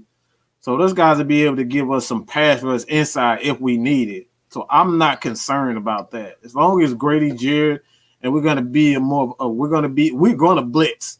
So pressure is not going to be an issue. It's just how we're going to pressure. It's like we're going to have multiple ways to apply pressure. We're going to be able to get pressure from coverage this year. We're going to be able to get pressure from sending linebackers, sending, like I said, sending corners. Well, we're going to get pressure all over the place from now. So it's not just one aspect of the defense we just focus on. Like if we don't get pressure from the front four, the last couple of years, like we just don't get pressure because them dudes don't believe in blitzing. This year is going to be different. So it's much more of I'm not concerned about one particular player. Tyler Davidson is the least of my problems when I got Kaminsky, Davidson, and Grady Jarrett there. He's the least of my problems. All I want him to do is in rundowns, do his damn job, stop the run, and play the point. That's it. That's all I care about. If you can do that and stop goddamn shaking the damn Saints players' hands, we good. And he makes plays. He does make plays. He makes plays too. He makes plays at the buffet. There's a difference. He make plates. He don't make plays. That man said he make plates. Oh my god! Bro, you wild today, bro. Oh my goodness. No. I don't remember him making that. Like I said, I remember he probably made plates after the game. I don't remember him making plays during the game. Oh, but like Mike said, if I see him dap up one more Saints player during the game, I expect him to get cut by halftime. You better. I'm surprised he's still on our team, honestly. I didn't think he was coming back. I had him as one of the cuts, honestly. Because I mean, like, I feel like Grady does everything he does. I feel like Kaminsky can do every goddamn thing he does. I feel like Sanat can do everything he does. So it's like it's a tough one to see why is he getting so much PT over Sanat. We haven't seen nothing of him, and we gave a 3rd round pick for him. And he has pass rush ability. I know for a fact I don't see no pass rush ability from Tyler Davis. So that be kind of confusing to me. Like, why does he get so much playing time compared to other people? Because Deidre Sanat's the same size as Grady Jarrett. You gotta give people chances now. Sometimes the stout ones are the ones who make the most plays. Remember what coaching staff and GM combination we had? Oh Lord. Sense doesn't come to these guys quickly like everybody else. So any motherfucker that say that he didn't want to draft Julio Jones need to like that motherfucker he does not need another job in the NFL in the damn NLL. All right, the little league, right? They don't need no job nowhere else. Who say some dumb ass shit like that? I didn't want to. Man, you like he said Sanat probably soft. I mean, at least he ain't handshaking the enemies during the game. Exactly. My thing is, even with that, like I don't blame neither Sanat nor I'm not gonna, just say what we know about Sanat or what we don't know about Tyler Davidson. And like what we do know about Tyler Davidson, he's very good against the run. And that's the thing that we gotta stop looking at defensive tackles as defensive tackles like Grady Jarrett. There's only one Grady Jarrett. There's only one Aaron Donald. The rest of these guys are in the league because they do one thing extremely well. Tyler Davidson is extremely strong for a man his size. He's hard to move. So that's a value for a guy like Dean Pease who wants to send blitzes. He wants to free up Dion. He wants to free up Foyer and Michael Walker. So he wants a guy like that in that position because when he sends those A and B blitzes, guess what? A defensive tackle got to be there to cover up to offensive linemen. So it's not necessarily he's there to be, a star or a key part to the defense as far as like pass rush concerned. He's there to help Dion and Foyer do their thing with the blitz because we're going to see them dudes right there, Dion and Foyer. You talk about some blitzes last year. Them dudes gonna be coming from everywhere, right? Everywhere. They be coming from everywhere. I guarantee. Like this. And we can't forget Walker too. Oh, Walker. They're gonna be sending Walker too. Mm-hmm. He got Hawkins. You gonna see Dean Pease getting sent on a couple blitzes. You gonna get Arthur Smith on some blitzes. Boy, they might get so desperate. Boy, they might bring Chris Owens out of retirement and send him on the blitz. He gonna fail on the blitz, but I'm just saying. No.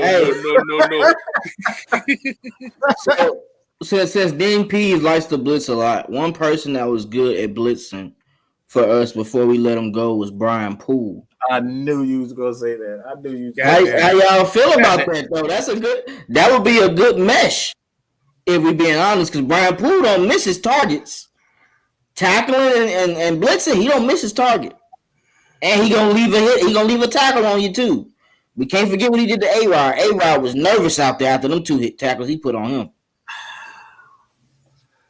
If you bring back Brian Poole, that means you're gonna have to get rid of Sheffield. Oh, I thought Sheffield was already out the door soon anyway. He ain't out the door yet. I wouldn't. I think Sheffield does have value with this team because it's going to be a blitzing team. Anytime you're a blitzing team, you got to have speed. Speed is imperative when it comes down to a blitzing team. So we're going to see guys like Isaiah Oliver. I think Isaiah Oliver already is a better slot corner than Brian Poole because he can do multiple things. You can put him in a slot and use him like a safety, whether it's a strong safety or a free safety. You can just move him around and have him, take over the middle. You don't know if he's going to blitz or he's going to cover a guy. That's the value that Isaiah Oliver provides more so than Brian Poole. I love Brian Poole. I think he's one of the players that actually fits his scheme best, Dean Pease scheme best. But when you look at Dean Pease, one of the things that he said he liked about Rodney Harrison is that he was good at multiple things. Brian Poole isn't good at multiple things. He's a great tackler and he's okay in the slot. That's about it. We saw what happened when we put him at strong safety versus the Bengals. Oh boy, he was getting annihilated out there. I ain't gonna lie to you though. With Isaiah Oliver moving him to safety, I ain't gonna lie to you, man. I've already been trying it on Madden, and Isaiah Oliver is a killer at that free safety position, man. I ain't gonna lie to you, dog.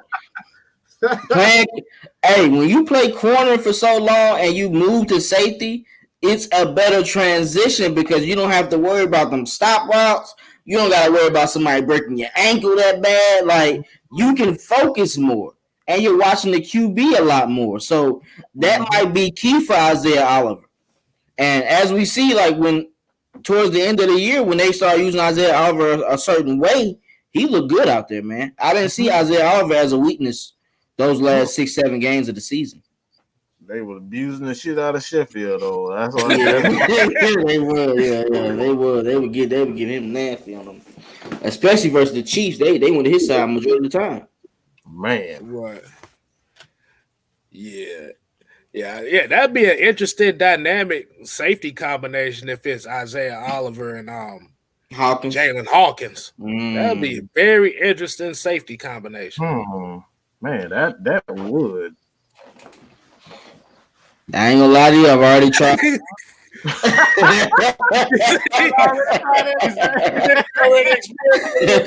Hey, once they made the news that Keanu Neal was going to free agency, this whole week I've been on with Isaiah Oliver and Hawkins, and that speed kills, man. Speed kills out there. Hawkins can tackle too. Now we can't forget that. He's kind of skinny. He got a skinny frame, but he can tackle too. Oh, I saw that Cal. I saw that Cal. He hit your ass now. Like and he's training. He's training as we speak. Oh yeah. All of our secondary years, we got AJ Terrell working out with Jalen Ramsey. Like we got some killers on the way, man. Y'all better watch out. They working out. You talking about working with the damn the DB speed coach and shit. I saw that video too. Oh boy, yeah. Hey, AJ Terrell getting that footwork ready for y'all. Y'all finna see something crazy out here. Cause I think I sent you that video too. I think I sent you a link to that. Yeah, I saw it. Yeah, I saw it. He out there with Jalen Ramsey. And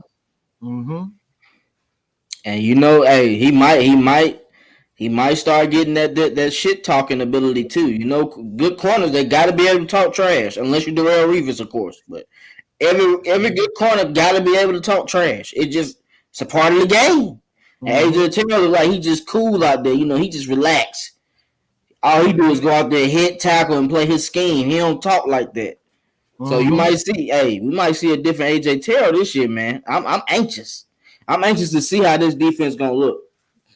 Gotta have, especially with a guy with this type of attacking styles. Like it's already a very aggressive style anyway. It gets quarterbacks and not just quarterbacks, but receivers get nervous in this style of defense. You don't know who's gonna come. Like at any given time, your guy could be the blitzer. Now you got to be more aware of like the hot reads as a receivers. Like you got to be quicker with it. So, man, it's gonna be exciting. I can tell you that it's definitely gonna be exciting to watch. Hey, look! Hold on. Triple G just came with some breaking news. Y'all ready for the breaking news? Oh, this is what he said. No. That ain't it. Here you go. He said Record here, man. My sport longest streak without a Ryan hater coming on the chat. Hey, where they at though? Man, them dummies ain't coming back on here, man. They ain't coming back on here until they see a loss. Yeah, they can't wait for the first loss. They can wait on it. Dang, man, y'all really? I just realized that it ain't been nowhere. Where the haters at? Where y'all? It's what 200 people here? Y'all still in here? All that yapping y'all been posting on the videos, and ain't nobody talking no mess now. Come on, man, y'all got to do better. Y'all, at least y'all, if you're gonna be a damn a hater, at least be a damn bold hater. Don't run. Don't run. You said a consistent hater.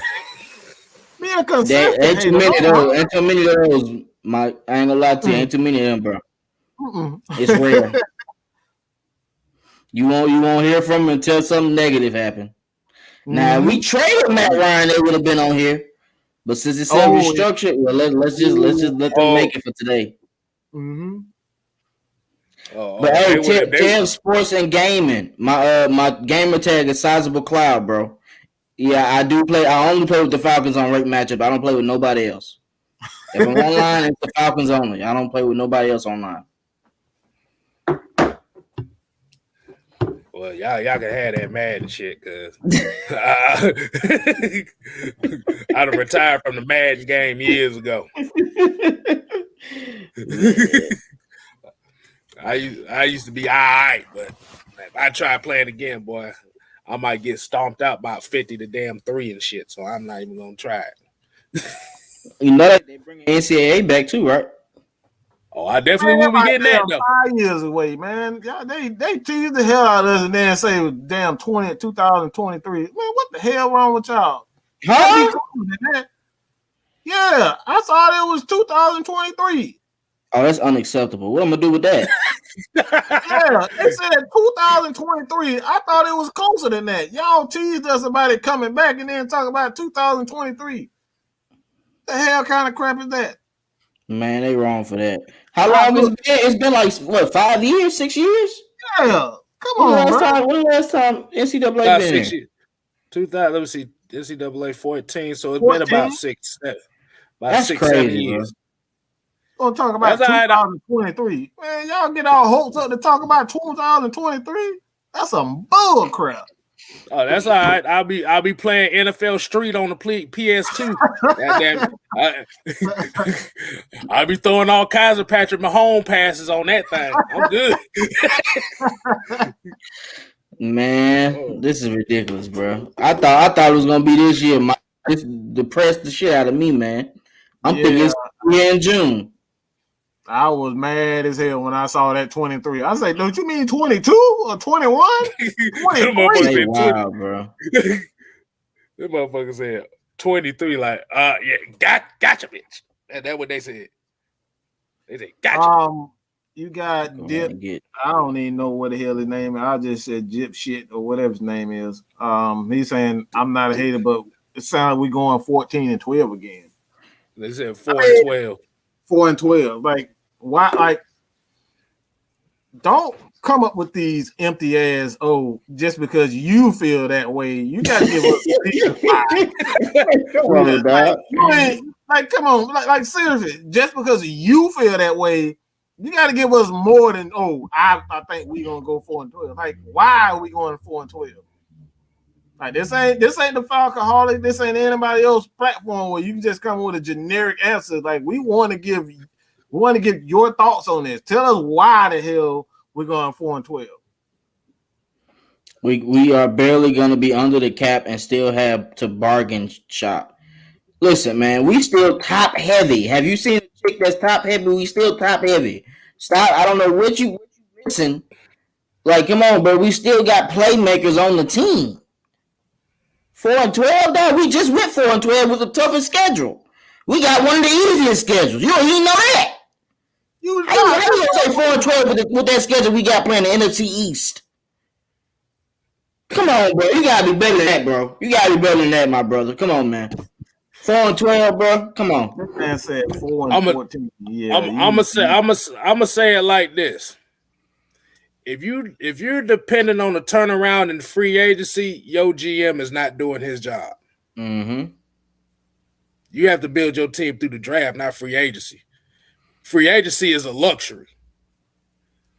The draft is a necessity. Mm-hmm. Yes, absolutely. Mm-hmm. That's the best way I could put it.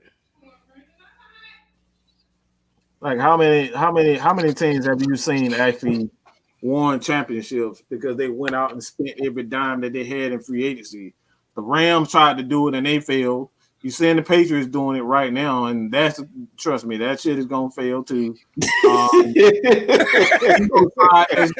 Eagles tried it. You remember the dream team that your boy put together? They tried it twice. They tried it twice, Mike. Come on, and it failed. This shit failed.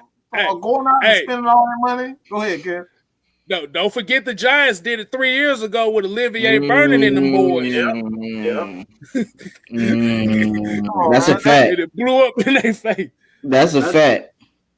That stuff does not. Because you have to remember, free agency, you're overpaying for players regardless of where you picking them from. Mm-hmm. That's all free agency is you're overpaying for talent. It's always been that way. Mm-hmm. It's always gonna be like that. I mean, like you said, if you're gonna get a good player, if you're gonna get one of those top players in free agency, you have to think of it like this. If you're a good team, that's a luxury. If you're a team that got a lot of holes, that's only covering up one hole in a block of Swiss cheese. No, it ain't go. Like I said, that's the only fix we got. All right, bro. So now I just see you trolling. First, you gonna say Julio needs to go. I'm done talking to you, bro. I saw your comment before that about the top heavy. I want to answer, but then you say Julio needs to go, so I don't feel the need to answer you anymore. I'm just gonna let you troll yourself to sleep. He said my expectations are not high this year because we're the Falcons. That's your ass. That's your dumb ass. I'm sorry, but that's your dumb ass. Who the hell tells you? Look, we don't care about whether your expectations, because your expectations are low. Like we are, like, look, we fans here. We don't go into the season before the shit even started. What the hell you even watching the damn movie for? You one of them motherfuckers that go to the movie theater and just tell every damn thing. Yeah, I know he's gonna die. He's gonna get killed. I already know he's gonna. Oh, wait a minute. Oh, wait a minute. We got Glory Hands from Puerto Rico. Hey, what's good? What's poppin'? Saludos. He said, saludos from Puerto Rico. Falcon fan, great job, guys. I appreciate it, homie. I told you, man. You try to reach the masses around here, man. Like I said, even if you disagree or agree with whatever the hell we got to say, at the end of the day, y'all here just having a conversation. Got Debbie down in the damn comments. We came on here with good news. He talking bad. Yeah, come on, talking bad. Hey, listen, I ain't never heard nobody say that. Hey, did you know because of these restructures that they did with Matt Ryan, did you know that there are actually fans on Twitter that said they wish the Falcons go 0-17 this year because of it? Yeah, I've seen something today that said that because they restructured Matt Ryan's contract, and a lot of people didn't understand the dynamics of what a restructure is. It's just restructuring money. It's pushing money to the future instead of like taking away. It's pushing money back. So he's taking less this year to get that money in the future. So fans, I've had somebody said screw Arthur Blank, screw Terry Fontenot, and screw Arthur Smith. Look, it only took one deal. It took one deal for them to give up. You see what I'm talking about with these Falcons, man? It took one deal that they didn't like to turn on this organization that damn quick. Mm-hmm. Which which means they was never really for the organization in the first place. They were just trying to hold on to something and say, just in case if they do win, like, oh, I was always a fan. But secretly, they was hoping that the team would fail. Mm-hmm. And like I said, these go out to the fans that think like that. If you don't think like that, like I said, we're not talking about you. Yes, sir. But there's a lot of folks that think like that. I seen one today at work. It was a customer. Jesus Christ. I just hurried up and went back and did what the fuck I had to do because I was like, okay, whatever. Hey, let me get in this one. I gotta say something about this. Oh Lord, Tweety Bird. Oh boy. Oh boy. Oh my God. I had to get this one in before kind of wind things down, man. But Jesus freaking Christ. Where do we start? Where do we start with this? Y'all got this one, man. I don't even want to talk about this joke. I don't even want to talk about this joke, man. Has he tweeted yet? Let me see if he tweeted first of all.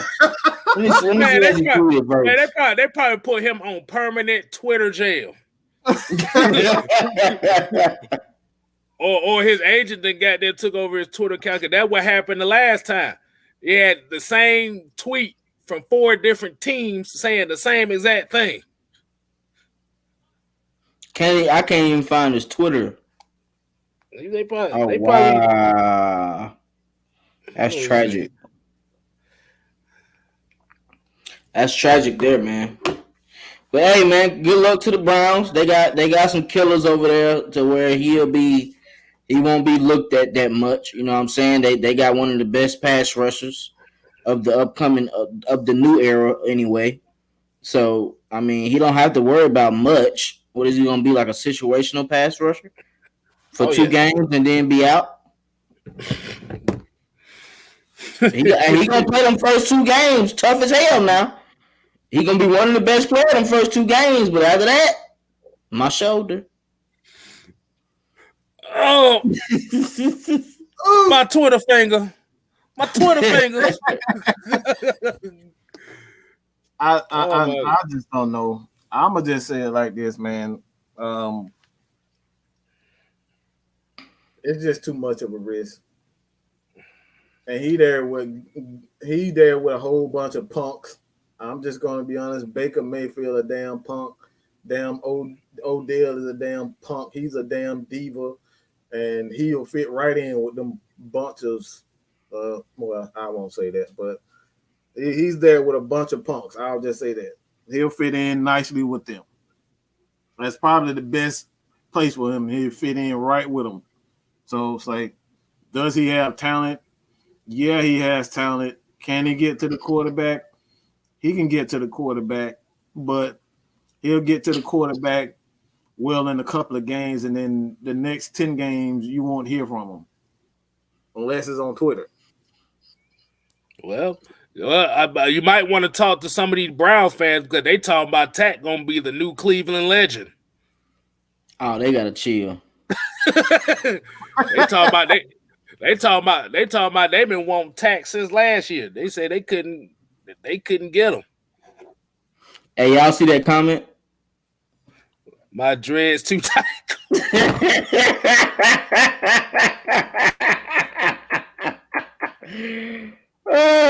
Tap pass. Hey, somebody said tap pass physicals.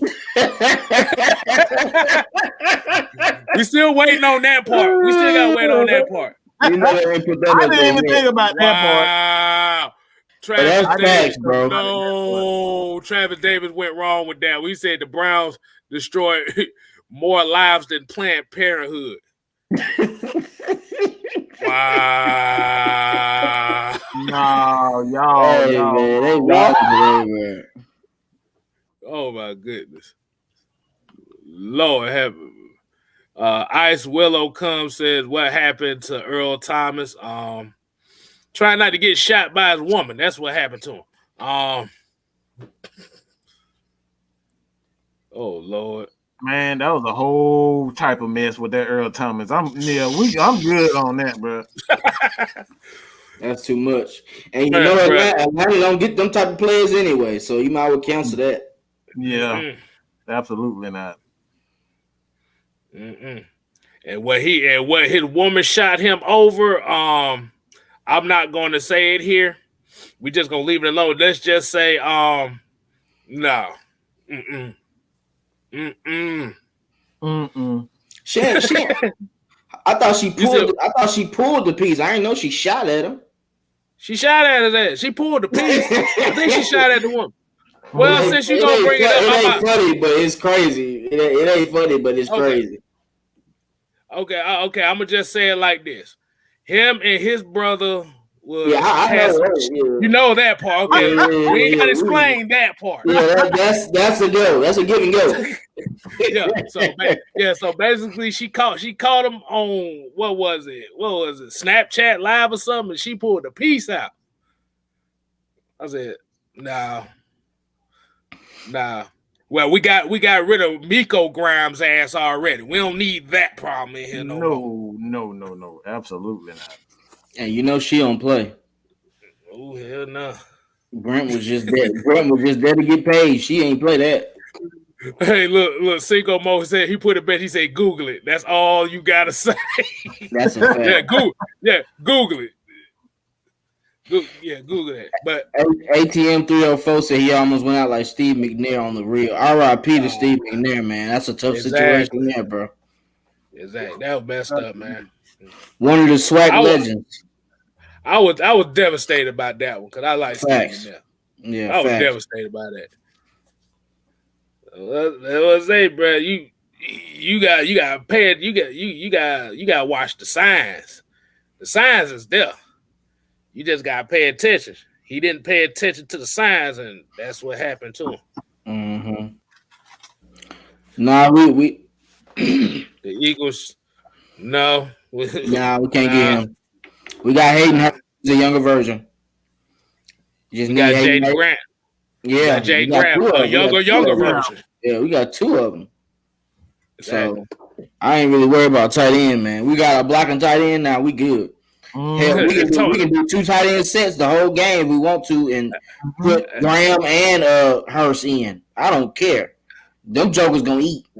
And look, Tony Bradley called him the mountain man. That tight end. I like that. See, when you got the mountain man, like I said, somebody about to get their head knocked off. That's all I need to say. Fear and still fear. That's what we need to get back to, man. Gotta make people fear us. Exactly. Like I said, even if Ndamukong Suh doesn't resign with Tampa Bay, bring his ass for his. I'll take his crazy ass here for 1 year if you need be. Need something. Let's see what we got here. Christopher Paris says, it seems we letting fall off the hook. That bum stole money last season. He needs to produce.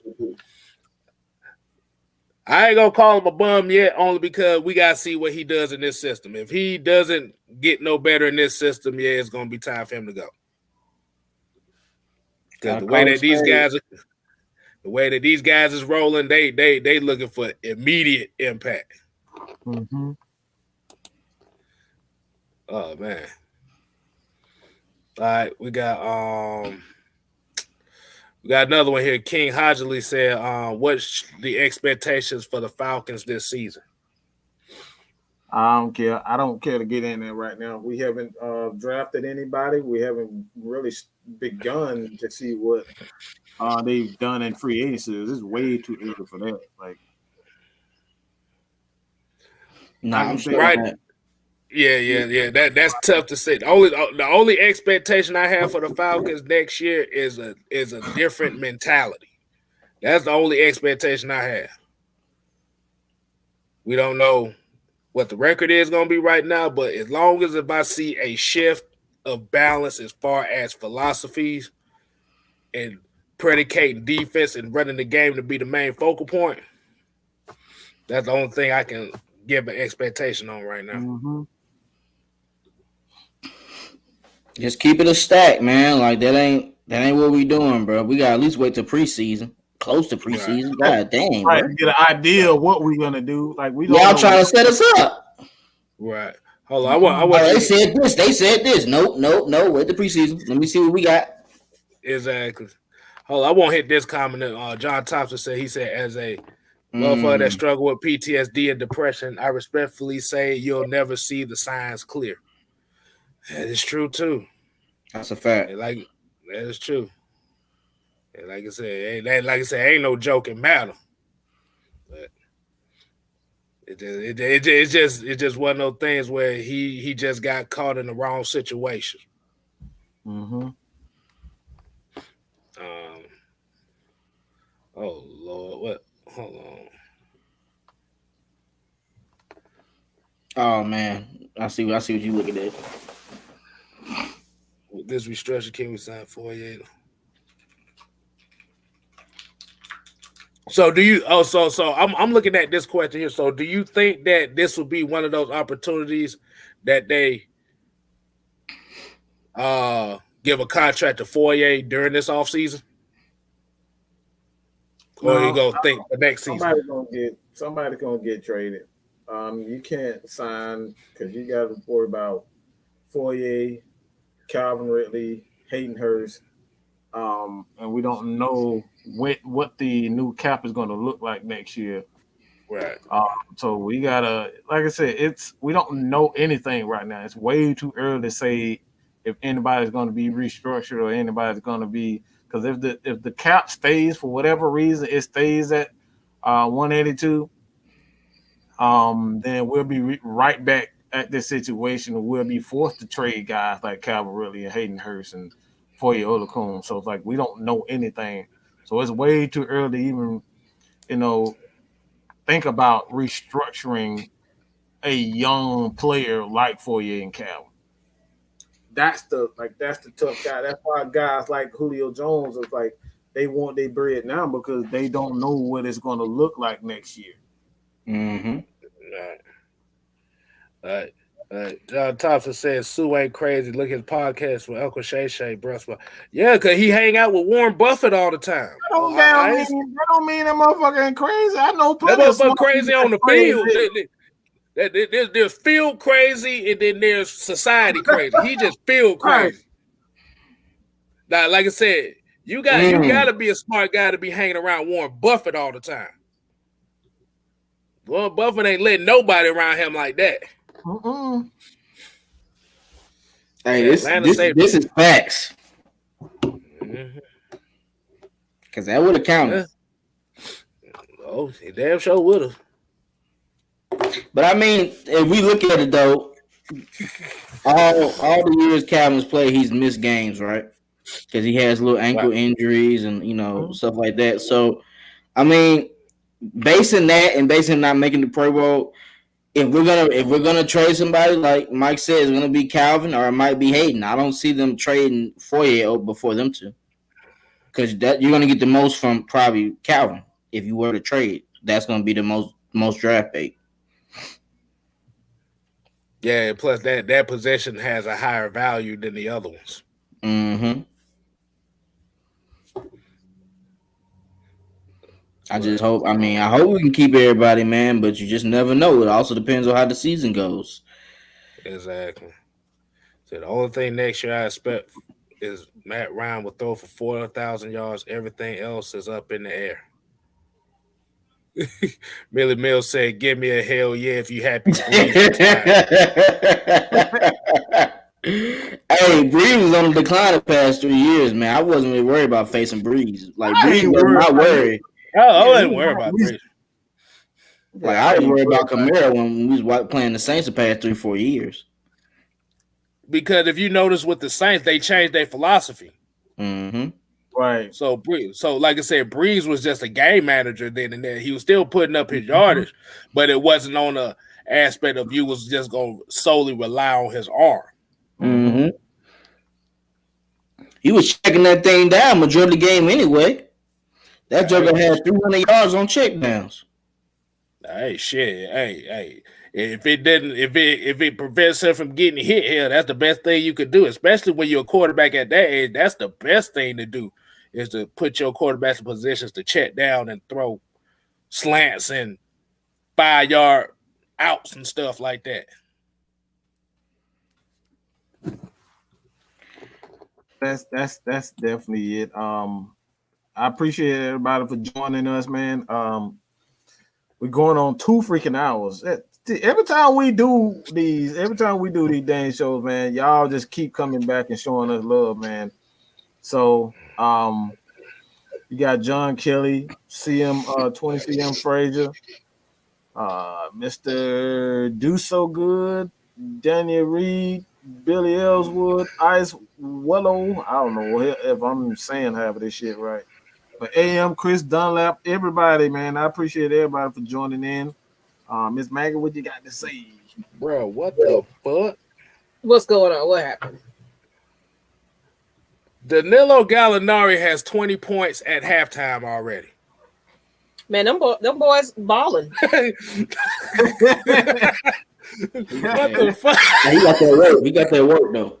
I mean, injury prone. He got the work.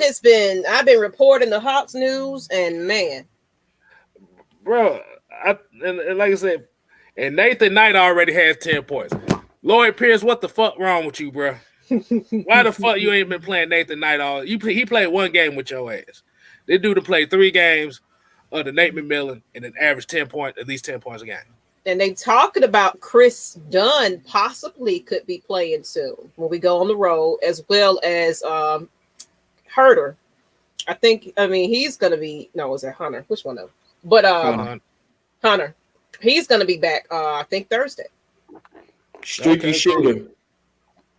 Mm-hmm. I mean, what's his name just took his boot off. Cam.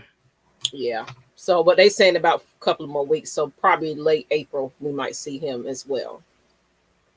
Mm-hmm. Like I said, Nate McMillan brought that old school. He brought that old school. Like I said, you gonna be held accountable ass shit. You gotta be, man. Dude, the Hawks are up 73-58 at halftime, and Trae Young only had he got a double-double. Yeah, Trae Young was resting last game, so they probably he ain't shooting worth a damn, but shit, hey. He probably ain't playing much. He ain't trying That's why I'm saying that. See, that's what I'm about to get to. Like I said, the way that they playing, he don't have to be scoring 40 points the way they playing right now. Man, they got assets over there. They can trade if they want to, but y'all sleeping Capella the key. Mm-hmm. Capella ain't playing. Capella is what we wanted from Dwight Howard. No, that bomb. I was so disappointed in him, bro. I wasn't. I really wasn't surprised. I wasn't surprised. He's old. Nah, he's old, and that's who he is at this point. Yes, 6-game winning streak. Only thing Dwight Howard did that was memorable with the Hawks was when he had that post-game interview and she was asking the question about. You gotta remember that. Of all things, you remember that. Because it was the only thing worth a damn. He didn't do shit the whole season. But get fouls and miss free throws. That's what he do. Someone say TM said Nate McMillan had the Pacers as a number 4 seed last year without Victor. Yeah. Mm-hmm. Good coach. That man's a good coach. I like that. I'm just glad he gave up that's my brother and stuff. Like, man, take this job and bust your mouth. Go ass up. Man, this dude played with Gary Payton. You think he really gives he wanted that job. He wanted that job. That was his nice way of I'll take it. Just that's my brother, but I don't want to take it though. Okay. Mm-hmm. You took it. And I'm glad you did. Exactly. But on that note, people, it is the end of the show, and unfortunately, I had to miss most of it because Facebook is just giving us the blues, man. They Facebook is being a big, huge hater right about now. If y'all happen to not see the Falcons pages, I don't know. We just someone's a hater. We just got snatched off of Facebook. Like, I don't know. And we already had one page that was snatched, and then it's the other two that we just got snatched as well. So I was on panic mode, like, whoa, what is going on? Because that's over 30,000 people that we can broadcast to that's missing out on tonight's night. So I appreciate everybody that's tuned in to YouTube. YouTube at least is not being a hater, and I guess this is how it's going to have to be. So if you guys are coming from Facebook, I appreciate you guys for watching. Good to see you, Myron. Come on over to YouTube, please, and Twitch. You guys can Twitch follow, as well. Just follow me, Michael Anthony Linson on Facebook. All right, so you guys can get the link to. If you are on Facebook right now, so you can get the link to kind of to get the updates on whether or not we're going to be going live. Because, like I said, at this point, Facebook just snatched over 30,000 followers from us for absolutely no reason at all. So that's close to 10 years of hard work, and they just snatched from us with absolutely no. So I'm actually mad as hell. You guys probably didn't. Added. That's why I had to hide my face because I'm mad. I am absolutely mad. So we're gonna figure out what the hell is going on with that. But follow us on Facebook, the group though. We're still broadcasting in there. Right. That's over 20K. Go, little lady. Look, this child is ready to go. All right, people. I don't know what the hell is Facebook's problem, Floyd. Mark Zuckerberg, fix your shit. I mean, after they changed all these privacy policies and all that kind of stuff, it just seemed like it's been going to shit lately. But a lot of people said that social media like Facebook. So for all you creators that use Facebook a lot, watch out, people. Because Facebook going down. They coming down. Yeah, absolutely. They finna start charging all these social media sites. Yeah, soon. They already starting with Twitter. Yeah. Prince, you on your what in the world's going on in this chat here? Yeah, it's wild. It's wild over there. Prince Ward is a Lakers fan, so he been going there with a couple of Hawks fans in there. Oh, that's what's going on. I'm like, what the hell? How a man on his period? Like, what the hell am I missing? What the heck? I think we might need to go ahead and wave it on down. That's great. ESPN owns Facebook. I wouldn't be surprised. I don't damn know. If ESPN owns Facebook, no wonder, because nobody watches ESPN no more anyway. It's been a while. It's been a while, yeah. But people, thank you for watching us tonight. We probably be back with some more breaking news because you know how we do. But I'm so mad that first beginning. We was like just loving. Let's do it again though. Matt Ryan is here to stay, people. Okay, just for the haters in the back that missed the announcement in the beginning. Matt Ryan is absolutely back, people. Okay, and it is glorious. And we're happy about it. He will be there. He will be there until he's victorious. Straight up. We stupid as fuck. But I got you for sure, bro. I won't pick the Falcons versus you. I got you. I promise. All right. We got a Madden thing going on. Okay. Yeah, he's trying to get on, so we can do that for sure. We can random it. So what y'all on the PlayStation or y'all on the Xbox? Xbox. Okay. I about to say y'all might make me want to dust off my PS4 on y'all asses right quick. Okay, we're not leaving YouTube. No. But make sure if y'all new to this, go on over to Atlanta Falcons Nation because you probably on Mad Mike Sports. Give us a subscribe and get us to 1,000 so we could get that paper. So we can get that stimulus money. You know what I'm saying? Because we've been eating Popeye's $5 boxes for the longest. So we need to be You've been eating Popeye's $5 boxes.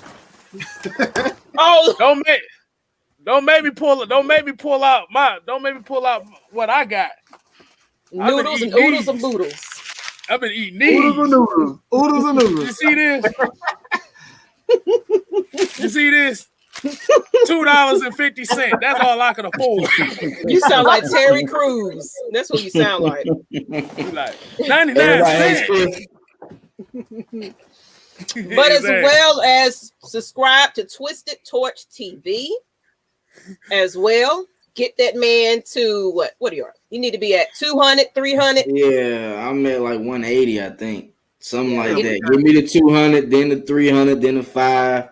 I'm gonna keep going. The grind don't stop. Absolutely.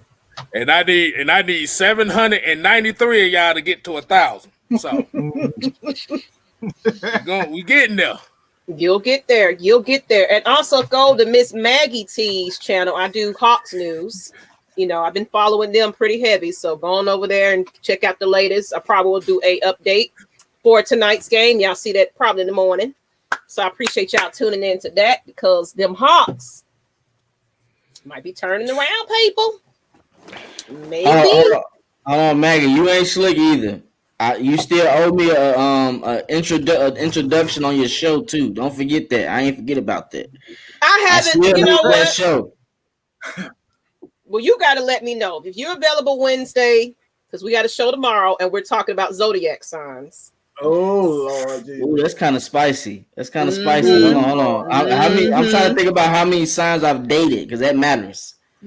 No, we want all of that. We want because we're gonna be talking about the compatibility, the sexual chemistry, all of that of the zodiac signs. So y'all tune in to that tomorrow night, 8 p.m. Eastern Standard Time on Lust Exchange. And congrats, Rajon Rondo hit that 9K points, career points.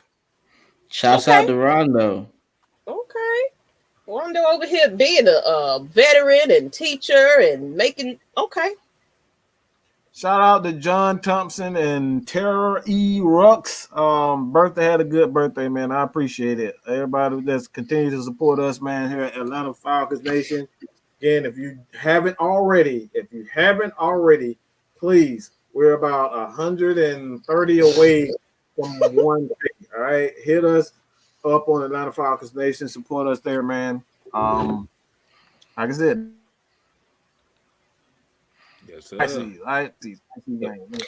Leo gang. Appreciate that, Daquan. Definitely Leo for sure. Okay, I see Leos, but it's all about them Geminis, though. Just letting you know. Oh man, I'm ashamed. I'm ashamed. I'm ashamed of mine because we the most hate. Everybody just grimace when they hear ours. Cancels. You know, everybody give you that stank face. Everybody give you that stank face when you're a cancel. No, it's all the Geminis get all the hate. I'm telling you. People was like that ain't what I've heard. Geminis get all the hate. I'm just saying. I don't know about that. I done got food thrown in my face because I was a cancer in high school. So yeah, so I see some Scorpios. So y'all tune in tomorrow night. We will be talking about these signs. And the Hawks are balling right about now. So I'm about to go watch that for the evening. And appreciate y'all again. Get us to 1,000, like I said. Get everybody else to their respective numbers as well. And we are up out of here. So we can go figure out what's going on with Facebook. But peace, people. Leo, Aries. You ain't gotta go home, but you got to get the out of here.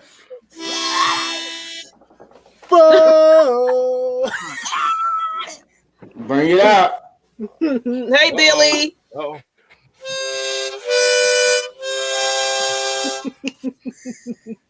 All right, people. Deuces. Peace out. Team Gemini. Reggie, you my best friend. Hey, I gotta leave that up. That's right. All right. On the best. Who are the best in the? You know what? Save that for tomorrow night's show. Okay. All right, people. Peace out. That's a